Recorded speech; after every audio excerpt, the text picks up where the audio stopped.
Masalah pengembangan dan perencanaan kurikulum. Dari sini kita sudah paham.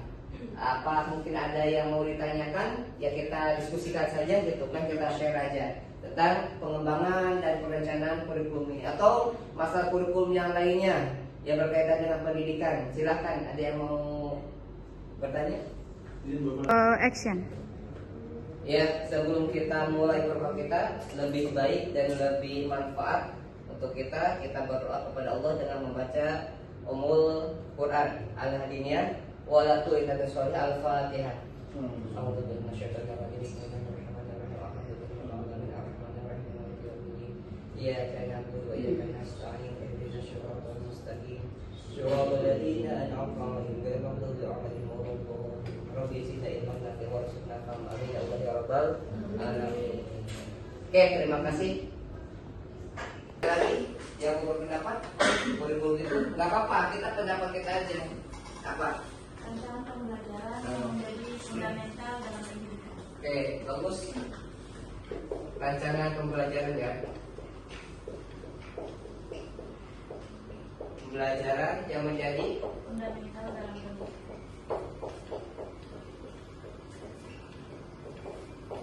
Pendidikan. Oke, ya. Sebetulnya ini udah betul semua ya. Tapi apa secara teori ataupun pengertian secara umumnya kita lihat bersama. Tapi ini semuanya udah maknanya udah kesana semua. Kita lihat ya pengertian dari dalam KBM ya, kegiatan belajar mengajar. Oke, ada lagi? Coba siapa namanya Pak tadi? Robi, gimana? Menurut Robi, kurikulum, menurut Robi aja kasih Robi kurikulum itu apa sih? Yang Robi tahu aja.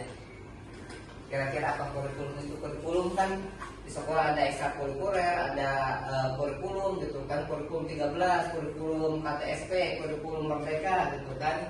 Sekarang menggunakan kurikulum Merdeka ada lagi kurikulum Merdeka berbasis cinta gitu kan, ataupun apa namanya Pancasila, karakter Pancasila gitu kan. Apa sih kurikulum sendiri itu menurut Pak Robi gimana?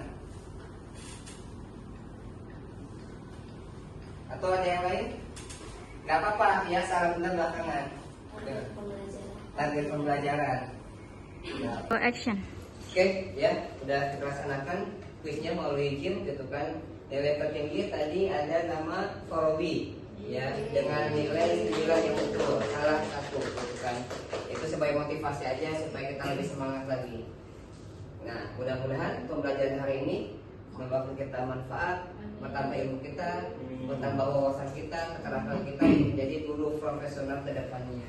Amin ya Allah ya Rabbal alamin. Sekian, terima kasih. Mudah-mudahan kita bisa berjumpa lagi, ya bisa kuliah lagi di minggu atau pertemuan yang akan datang. Assalamualaikum warahmatullahi wabarakatuh.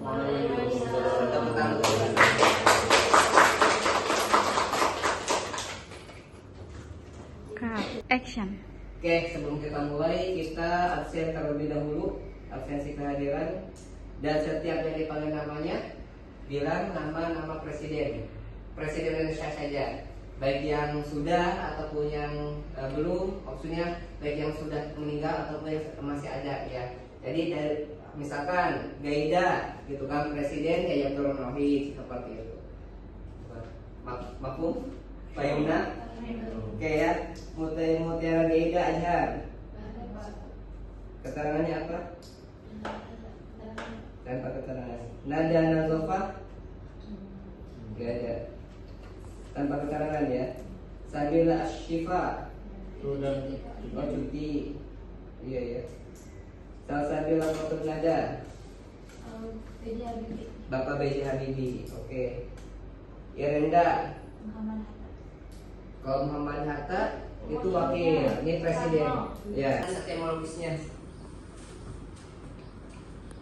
bisa kebaca nggak? Tadi bisa. Nih, ya berasal dari bahasa Yunani itu kurir, pelari, dan kurir, lintasan tempat berlari. Ya dalam artian apa namanya? Kalau berlari itu dari awal sampai akhir. Jadi kurikulum itu proses dari awal, kemudian proses pembelajarannya, kemudian evaluasi sampai akhir itu ada kurikulum. Jadi sekolah itu bukan kurikulum itu bukan saja pelajaran ataupun mata pelajaran apa sampai olahraga, bukan. Tapi dari awal, ya dari awal masuk kedisiplinan, waktu belajar sampai dari jam berapa sampai jam berapa, hari apa saja, tuh kemudian juga kegiatan-kegiatan sekolah, dan kemudian evaluasi sekolah, ya baik itu di dalam kelas ataupun di luar kelas, baik itu kurikulum yang emang sudah dirancang ataupun ada kurikulum yang kebijakan yayasan masing-masing atau hidden kurikulum atau kurikulum tambahan. Misalkan kurikulum nasional itu nggak ada sholat duha, di sekolah itu ada sholat duha, nah itu namanya hidden kurikulum atau kurikulum tambahan, itu juga masuk ke kurikulum. Kemudian ada perlombaan-perlombaan, ada eskul, ya ada kegiatan-kegiatan yang lain yang mengembangkan potensi akademik, potensi bakat siswa, potensi apalagi prestasi siswa yang lainnya, itu termasuk semua kurikulum gitu kan. Dari awal kegiatan belajar, pembelajaran sampai akhir pembelajaran, dari kelas 1 misalkan SMP, dari kelas 1 awal masuk ke sekolah sampai kelulusan sampai menerima ijazah, itu adalah kurikulum pendidikan namanya. Tuh. Oke, ini pengertian kurikulum. Ya. Dalam konteks atletik ya diartikan sebagai arena pacu atau jarak yang harus ditempuh oleh seorang pelari mulai dari garis start hingga finish demi meraih penghargaan. Tuh, ya dari asalnya dari bahasa Yunani kurikulum itu. Kemudian pengertian terminologisnya mengalami pergeseran ke dunia pendidikan menjadi sejumlah mata pelajaran atau subjek matter yang wajib diselesaikan siswa guna meraih ijazah. Itu pengertian secara terminologisnya. Jadi dari awal masuk sekolah sampai dia menerima ijazah. Kalau kuliah itu dari awal, ya dari awal kita daftar, kemudian registrasi, kemudian masuk kampus, ya masuk semester 1 di awal, gitu kan, bertemu dengan dosen, teman-teman yang baru, mahasiswa yang baru, kemudian sampai wisuda, sampai menerima ijazah, itu ada semua kurikulum. Tuh, ya. Kemudian definisi modernnya seperangkat rencana dan aturan mengenai tujuan isi, bahan ajar serta cara belajar sebagai pedoman penyelenggaraan pendidikan. Ya. Tuh. Bisa dipahami sampai sini pengertian di kurikulum. Jadi kurikulum itu bukan mata pelajaran saja. Dari awal masuk sekolah sampai menerima ijazah. Dari awal masuk kuliah sampai wisuda sampai menerima ijazah. Yaitu namanya kurikulum dalam pendidikan, seperti itu. Oke, next ya. Nah, 3 peran penting kurikulum. Yang pertama ada peran konservatif, kemudian peran kreatif, dan peran evaluatif dan kritis. Ini fungsi kurikulum menurut Alexander English. Yang pertama fungsi penyesuaian. Ini fungsi-fungsinya, fungsi penyelesaian atau adaptif, fungsi diferensiasi atau differentiating, fungsi pemilihan, ada fungsi integrasi, kemudian fungsi persiapan dan fungsi diagnosis. Itu fungsi-fungsi dari kurikulum. Ya, selanjutnya dimensi kurikulum. Apa sih dimensi itu? Ada 4 ya. Menurut Hamid Hasan itu ada 4. Ada dimensi ide, kemudian ada dimensi perencana, ada dimensi aktivitas, dan juga ada dimensi hasil. Ini ya. Oke. Dimensi ide. Coba Pak Robi dibacakan. Apa sih itu dimensi ide? Dimensi ide berisi sekumpulan gagasan teori filosofi, cita-cita dan pandangan hidup akademis tentang bagaimana pendidikan idealnya diselenggarakan. Oke, yang kedua dimensi apa? Dimensi rencana. Apa itu? Dokumen tertulis resmi seperti silabus, buku, teks, JBPP, dan RPP yang menjabarkan ide kurikulum menjadi instrumental instruksional terukur. Oke, langsung seperti kuliah seperti ini, ber-AC, duduknya enak, gedungnya 5 lantai, ya. Tapi zaman-zaman dahulu itu emang perlu perjuangan, ya baik pendidikannya ataupun kurikulumnya lebih variasi lagi. Kita playback lah, ya, kembali ke masa lalu sebelum ada penjajahan. Itu kan Islam datang gitu kan dengan membawa rahmatul alamin, yaitu mengajarkan penduduk-penduduk gitu kan, penduduk-penduduk masyarakat Indonesia untuk supaya belajar, supaya bisa terutama memahami tentang Islam. Jadi ulama-ulama zaman dahulu yang mengajar mereka ilmu agama seperti membaca Al-Quran, kemudian praktek-praktek sholat, ya praktek-praktek akhlak gitu kan, kemudian juga dengan kekeluargaannya, gotong royongnya, ya dengan ramah tamahnya gitu kan. Itu zaman ulama-ulama zaman dahulu, atau bukan di Songo lah kalau di Indonesia mah.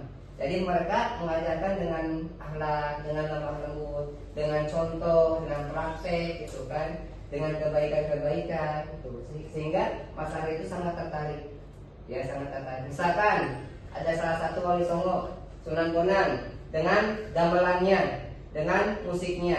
Jadi di dalam musik itu ada ajakan-ajakan untuk berbuat baik, ajakan-ajakan untuk beribadah seperti itu, ya. Ataupun Sunan Kalijaga, ya masih memelihara istilahnya masjidnya gitu kan, masjidnya masih berbentuk candi gitu kan, tapi itu adalah masjid. Kemudian ada juga wayang, tapi isinya tentang ajaran-ajaran Islam.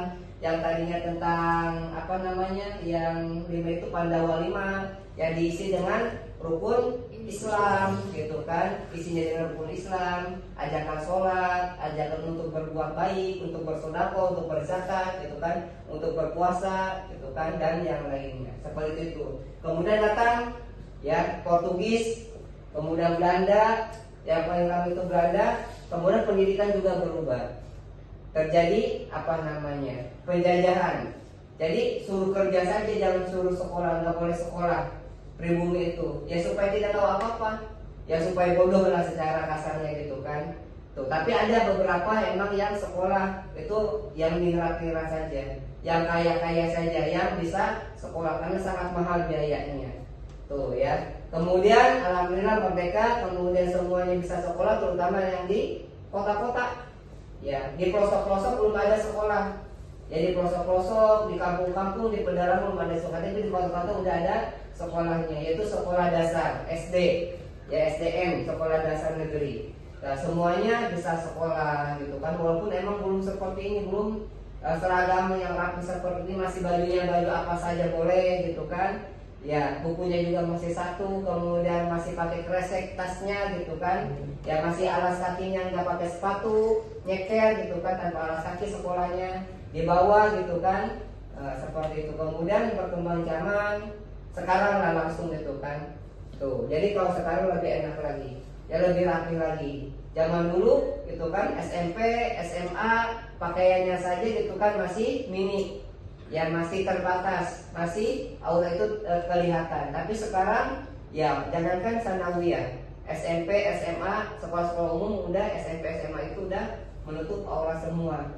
Tuh, kemudian juga nilai-nilai karakter budaya Indonesia sudah banyak digunakan di sekolah-sekolah. Misalkan hari tertentu udah pakai kebaya sekolah-sekolah itu gitu kan. Jadi udah lebih bagus lagi gitu kan. Tidak mengikuti kurikulum yang dicanangkan ataupun yang digunakan oleh Belanda zaman, tapi udah budaya Indonesia-nya sudah semakin kuat di sekolah-sekolah itu gitu kan. Itu gambaran umumnya perkembangan pendidikan atau pengembangan kurikulum yang ada. Kamera roll action. Oke ya, jadi setiap kurikulum itu pasti ada komponen-komponennya gitu kan. Nah ini komponen utama kurikulum. Jadi komponen 4 ini harus terdapat dalam kurikulum, baik itu kurikulum pendidikan dasar, menengah, atas ataupun perguruan tinggi. Ya. Bisa minta tolong dibacakan, saudari Ren? Silakan. Adapun 4 komponen utama dalam kurikulum, yang pertama tujuan, objektif, yaitu menentukan output dan profil lulusan. Yang kedua isi atau materi, konten, yaitu substansi ilmu dan bahasa. Yang ketiga strategi atau metode, yaitu dinamika dan metode belajar mengajar. Yang terakhir yaitu evaluasi, mengukur keberhasilan dan feedback. Oke ya, jadi dalam sebuah kurikulum pendidikan itu harus mencakup 4 komponen utama. Yang pertama tujuan. Jadi tujuan pendidikannya itu apa? Tujuan untuk siswa itu apa? Misalkan TK ya bisa mengenal huruf dan angka-angka gitu kan, bisa membaca, kemudian bisa berhitung. Nah seperti itu. Kalau SD misalkan lulusannya ya menguasai gitu kan, menguasai pelajaran-pelajaran tertentu. Misalkan kalau pelajaran PAI ya menguasai tentang konsep rukun Islam, konsep rukun iman, kemudian menguasai bacaan sholat, ya, kemudian memahami gitu kan rukun Islam ya dari syahadah sampai haji, dia menguasai konsep-konsep dasar tentang rukun Islam tersebut. Ya, ataupun rukun iman ya tentang Allah gitu kan, syahadatnya artinya tahu, kemudian malaikat 10 malaikat yang wajib diketahui dan tugas-tugasnya dia tahu, kemudian tentang zakat ya wajib zakat apa saja yang wajib dizakati gitu kan, kemudian tentang puasa apa saja puasa Ramadan dengan niatnya gitu kan, dengan syarat dan rukunnya, kemudian haji syarat rukun dan wajib hajinya dia tahu gitu kan, dan pelaksanaan misalkan seperti itu. Ya, baik itu pelajaran yang lainnya juga gitu. Itu contoh kecilnya. Ya kalau di perguruan tinggi kan istilahnya udah lebih tinggi lagi. Ya udah dibahas gitu kan, dibahas bahkan bisa menghasilkan karya, nanti itu biasanya ada skripsi, jurnal ataupun karya-karya ilmiah yang lainnya. Kalau untuk tingkat perguruan tinggi, ya tujuannya. Kemudian isi ataupun materi konten. Jadi dari pembelajaran itu isinya ya dari KBM, kegiatan belajar mengajar, kemudian kegiatan-kegiatan yang lainnya dalam kegiatan belajar mengajar. Kemudian ada strategi metode ya ataupun cara, yaitu ada dinamika metode belajar mengajar. Jadi ada metode-metodenya.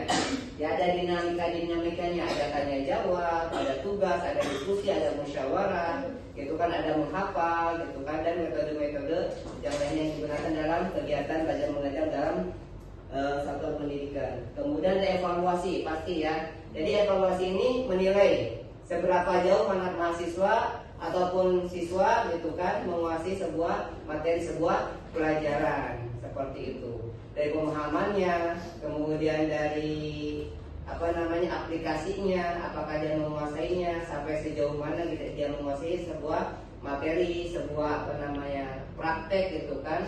Jadi emang sekarang diusahakan ada praktek-praktek tertentu.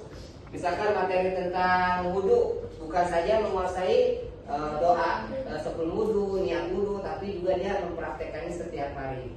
Seperti itu. Kalau pelajaran PAI misalkan ya, atau pelajaran tentang haji, ya bagaimana dia menguasai materi-materi tentang haji, syarat rukun gitu kan, ihram, dan diusahakan dia juga bisa melaksanakan kegiatan manasik itu, walaupun emang yang manasik sekitarnya gitu kan.